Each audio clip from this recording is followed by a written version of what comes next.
Love letter পেয়েছি class 4 থাকতে। ছোটবেলা থেকেই প্রেম করছি। সার্জারি করা, প্লাস্টিক সার্জারি করা, এগুলোর ব্যাপারে আমি আসলেই একমত না। আমি শোবিজ অঙ্গনে তখনও কাজ করি, তখনও ট্রাই করব যদি করতে হয়। যেই এর উপর হাত লাগাতে গিয়েছে ফেসের অবস্থা 12টা বেজেছে। 3টা সিনেমা করেছি, একটা রিলিজ হয়েছে আর সামনে মুক্তি সিনেমা রিলিজ হবে। আমি কিন্তু ভাইরাল ছাড়া আমি অনেক কাজ করেছি। আর সিনেমার আগে আমার নামটা চলে আসছে। আমি বলবো না যে আমি শিশির সর্দারের সাথে প্রেম করছি। সময় হলে ডিরেক্ট বিয়ের কথাটাই বলবো, বাচ্চা সহ আসবো। একটা ড্রেস আমার ভাল লাগছে না বা একটা ড্রেস কিনে আনলাম, ওইটা ফিট হচ্ছে না, তখন আমার বাসায় নিজের একটা সেলার মেশিন আছে, আমি নিজের মতো করে ড্রেস ডিজাইন করি, নিজের মতো করে পরি। আর আমার খুবই ভালো লাগে নিজেকে মানে গুছিয়ে রাখতে বা নিজের আর্টে তৈরি করতে সব কিছু। তো ফ্যাশন ডিজাইনার হওয়ার ইচ্ছা ছিল, হয়নি, বাট আমি আমার মতো করে নিজেকেই সাজাই। যে কোনো প্রোগ্রামে দেখবেন, যেখানেই দেখবেন আমি এক্সট্রা আমার কোনো কস্টিউম ডিজাইনার বা মেকআপ আর্টিস্ট কখনোই থাকে না।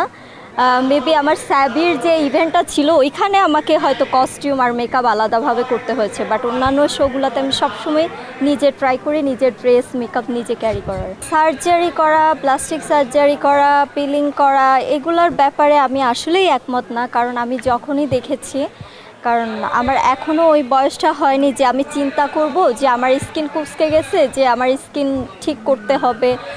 এটা নিয়ে আসলে আমার কখনো ভাবনা হয়নি যে আমার সার্জারি করতে হবে। তো এই ব্যাপারে আমি একমত না।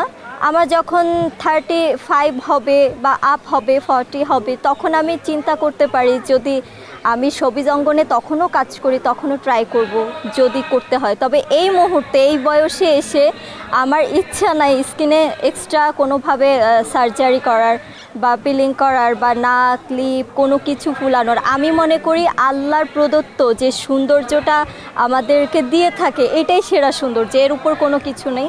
যেই এর উপর হাত লাগাতে গিয়েছে ফেসের অবস্থা 12টা বেজেছে। আসলে আমার সার্জারি করা ফেস যারাই করেছে তাদের আমার আসলেই ভাল লাগে নাই।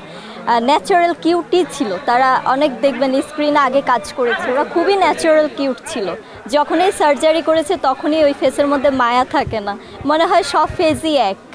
তো যাই হোক, আমি আসলে এই বিষয়ে একমত না। অনেকে আমাকে একটু টিটকেরি মারে যারা আমাকে চিনে না, কিন্তু আমার মূলত পরিচিতিটা আসলে দহন সিনেমার মাধ্যমে পেয়েছে। জ্যাজ মাল্টিমিডিয়ার আব্দুল আজিজ ভাই যখন আমাকে সবার সামনে অ্যাজ এ হিরোইন হিসেবে পরিচয় করিয়ে দিয়েছিলেন, তারপর থেকে কিন্তু আমি রাজরিপা হিসেবে ইন্ডাস্ট্রিতে পরিচিত। তারপরে আমার উপরে আসলে জার্নালিস্ট যারা আছে ভাই বোনেরা, তারা আমাকে যথেষ্ট সাপোর্ট দিয়েছে। একটা ভালো কাজ করলেও আমাকে নিয়ে রাজরিপা নামের উপরে নিউজ করেছে এবং সবার কাছে পরিচয় করে দেওয়ার ট্রাই করেছে যে আজকে যদি আপনারা আমার সামনে না আসতেন, স্ক্রিনে যদি মানুষ আমাকে না দেখতো, তাহলে কি আমাকে চিনতো?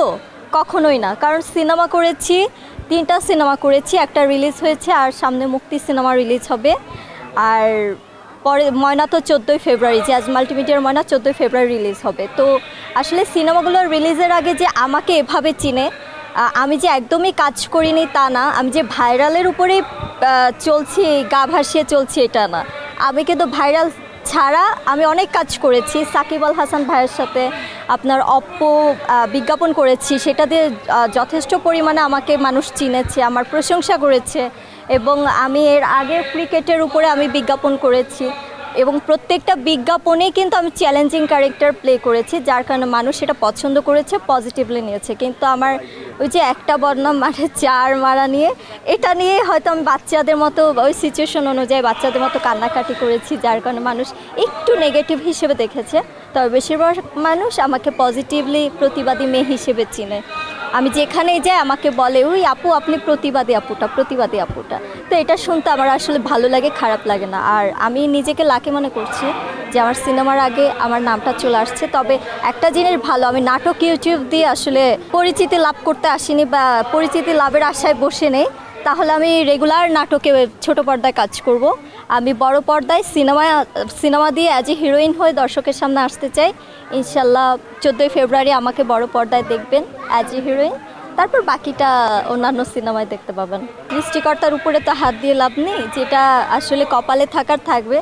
এখন অনেকেই শিশির সর্দার মনে করছে যে ওর সাথে প্রেম করছি, ওর সাথে যদি প্রেমও করি আমি বলবো না যে আমি শিশির সর্দারের সাথে প্রেম করছি। শুধু আমি এতটুকু বলবো আমি প্রেম করছি, কিন্তু কার সাথে করছি এটা বলবো না। এটা যখন বলার সময় হবে তখন বলবো, আর এখন বলাটা আমার মনে হয় না ঠিক হবে। সময় অনুযায়ী আমি আমার রিলেশনের কথা বলবো, এবং রিলেশন বাদ দেন, সময় হলে ডিরেক্ট বিয়ের কথাটাই বলবো, বাচ্চা সহ আসবো। ভালোবাসা একটা অলৌকিক এনার্জি, একটা ছেলে মেয়ে, মেয়ে ছেলে, দুজনের মনের মধ্যে একটা মিলন থাকে, তারপর অনেক কিছুই হয় ভালোবাসার। আমি যদি পার্থক্য দেই তাও এটা বলে শেষ হবে না, এর যদি বর্ণনাও দিতে যাই তাও শেষ করে পারবো না। শুধু একটা কথাই বলবো যে আমার কাছে ভালোবাসা মানে আমি একটা মানুষকে ভালোবাসবো যেখানে তার মাঝে শুধু আমার পৃথিবীটাই দেখবো। লাভ লেটার পেয়েছি ক্লাস 4 থাকতে, ও হয়তো জানে না।